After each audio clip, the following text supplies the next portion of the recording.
Guys for the first time ಬೆಟ್ಟ ಮೇಲೆ ಇರೋ ಏರ್ಪೋರ್ಟ್ ಬಂದಿದ್ದೀವಿ. ಸಿಂಧುದುರ್ಗ ಏರ್ಪೋರ್ಟ್, ಮಹಾರಾಷ್ಟ್ರ. ಹಾಯ್ ಗೆಲಿಯಾಸ್, ನಾವು ಇವತ್ತು ಗೋವಾದಿಂದ ರಿಟರ್ನ್ ಆಗ್ತಾ ಇದೀವಿ ಅಂತ ಸಿಂಧುದುರ್ಗ ಏರ್ಪೋರ್ಟ್ ಬಂದಿದ್ದೀವಿ.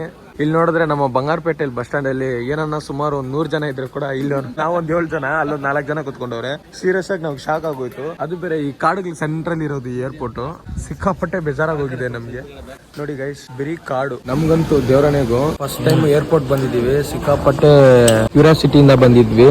ಸಿಕ್ಕಾಪಟ್ಟೆ ಬೇಜಾರಾಗೋಗಿದೆ ಗೈಸ್. ಏರ್ಪೋರ್ಟ್ ಬಂದಿರೋ ಫೀಲೇ ಇಲ್ಲ ಗೈಸ್. ನೋಡಿ ಗೈಸ್, ಏರ್ಪೋರ್ಟ್ ಫಸ್ಟ್ ಟೈಮ್ ನೋಡ್ತಿರೋದು ನಾವು 4 ಜನ. ಫಸ್ಟ್ ಟೈಮ್ ಈ ತರ ಎಕ್ಸ್ಪೀರಿಯನ್ಸ್ ಮಾಡ್ತೀರಂತ ದೇವರನೆಗೂ ಅನ್ಕೊಂಡಿದ್ದಿಲ್ಲ. ಜಾಸ್ತಿ ಎಕ್ಸ್ಪೆಕ್ಟೇಷನ್ ಇಂದ ಬಂದ್ವಿ. ಅದ್ ನೋಡಿದ್ರೆ ಯಾವ್ದೋ ಕಾಡಲ್ಲಿ ಎತ್ಕೊಂಡ್ ಬಿಟ್ಬಿಟ್ಟಿದ್ದಾರೆ. ಸಿಂಧುದುರ್ಗ ಏರ್ಪೋರ್ಟ್ ಅಂತ. ಏನಾರ ಬುಕ್ ಮಾಡ್ಕೊಬೇಕಂದ್ರೆ ನೋಡಿ, ಮಹಾರಾಷ್ಟ್ರದಲ್ಲಿರೋ ಸಿಂಧುದುರ್ಗ ಏರ್ಪೋರ್ಟ್ ನ ಬುಕ್ ಮಾಡ್ಕೊಳ್ಳಿ. ಫುಲ್ ಫ್ರೀ ಆಗಿ ಬರ್ಬೋದು. ನೀವ್ ಯಾರನ್ನ ಕರ್ಕೊಂಡ್ ಬಂದ್ರೆ ಕೂಡ ಯಾರಿಗೂ ಗೊತ್ತಾಗಲ್ಲ.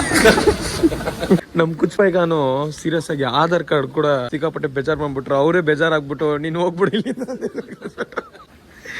ಗೈಸ್. ಇಲ್ಲಿ ಚೆಕ್ ಇನ್ ಆಗೋದಕ್ಕೆ ಆಧಾರ್ ಕಾರ್ಡ್ PDF ಇರಬೇಕು. ಪ್ಲಸ್ ಏನಂದ್ರೆ ಏನಾದ್ರು ಒರಿಜಿನಲ್ ಡಾಕ್ಯುಮೆಂಟ್ ಎತ್ಕೊಂಡ್ ಬಂದಿರ್ಬೇಕು. ನಮ್ ಕುಚ್ಬೈಗ ನಿಂತ್ಕೊಂಡು ಏನು ಎತ್ಕೊಂಡ್ ಬಂದಿಲ್ಲ, ಕರೆನ್ಸಿನೇ ಇಲ್ಲ ಅಂತ ಹೇಳ್ಬಿಟ್ಟು ಸಿಕ್ಕಾಪಟ್ಟೆ ಬೇಜಾರ್ ಮಾಡ್ಬಿಟ್ಟು ಅಲ್ಲಿ ನಿಲ್ಸಿ ಆ ಮೇಡಮ್ಗೆ ಸಿಕ್ಕಾಪಟ್ಟೆ ಬೇಜಾರಾಗೋಯ್ತು. ಅವರೇ ಕಳ್ಸ್ಬಿಟ್ರು ನೆಕ್ಸ್ಟ್ ಟೈಮ್ ಬರೋವಾಗ ಎತ್ಕೊಂಡ್ ಬನ್ನಿ ಅಂತ. ಇದೇ ತರ ಬೆಂಗಳೂರು ಏರ್ಪೋರ್ಟ್ ಬೇರೆ ಏರ್ಪೋರ್ಟ್ ಅಲ್ಲಿ ಇದ್ದಿದ್ರೆ ಮನೆಗೆ ಹೋಗು ಅಂತ ಹೇಳ್ಬಿಡ್ತಿದ್ರು. ಈ ಏರ್ಪೋರ್ಟ್ ಅಲ್ಲಿ ಬಸ್ ಸ್ಟ್ಯಾಂಡ್ ಅಲ್ಲಿ ಬಿಟ್ಬಿಟ್ರು ಒಳಗಡೆ. ಥ್ಯಾಂಕ್ ಯು ಗೆಲಿಯಾಸ್. ಮತ್ತೆ ಸಿಗ್ತೀನಿ ಫ್ಲೈಟ್ ಒಳಗಡೆ. ಫ್ಲೈಟ್ ಹೆಂಗಿರುತ್ತೋ ಏನೋ ಗೊತ್ತಿಲ್ಲ, ತೋರಿಸ್ತೀನಿ ಗೈಸ್. ಬಸ್ ತರ ಏನೋ ಇದ್ಬಿಟ್ರೆ ಬೇಜಾರ್ ಮಾಡ್ಕೊಂಬಿಡಿ.